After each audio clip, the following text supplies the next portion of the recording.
ఈ ప్రాంతం నుంచి ఇంకో ప్రాంతానికి ఈ ఫార్మా కంపెనీలు షిఫ్ట్ చేసారనుకో ఆ ప్రాంతంలో ఉన్న పొలిటికల్ లీడర్లకు పైసలు ఇచ్చే అవకాశం ఉంటుంది. కాబట్టి ఇక్కడ నుంచి షిఫ్ట్ చేయడానికి ఈ పొలిటికల్ లీడర్లకే నచ్చదు. సింపుల్గా అర్థం చేసుకోవాలి. నేను ఒక మాట చెప్తా ఉన్నా, వీళ్ళు చాలా మంది ఎమ్మెల్యేకు ఎంపీకి మంత్రికి వీళ్ళందరికీ రిక్వెస్ట్ లెటర్స్ ఇచ్చారు కదా కంపెనీలు షిఫ్ట్ చేయాలని చెప్పి.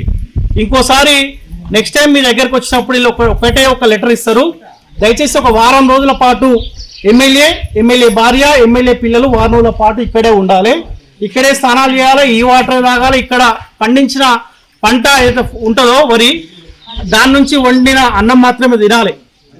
ఎమ్మెల్యే కుటుంబ సభ్యులు ఇక్కడే ఉండాలి. ఎంపీ మంత్రి పొలిటికల్ లీడర్ రేపు పొద్దుగాల ఎవడైతే నాకు ఓటు వేయడానికి ఎవడైతే వస్తాడో వాళ్ళ కుటుంబ సభ్యులు మొత్తం ఇక్కడ వచ్చి ఇక్కడ వండుకొని ఇక్కడ తింటేనే ఈ పబ్లిక్ కూడా రెడీగా ఉంటారు. అరే ఎంత బాధ అనిపిస్తా ఉంటే ఈ 3 సంవత్సరాల క్రితమే ఈ ప్రాంతానికి చాలాసార్లు మాట్లాడినా.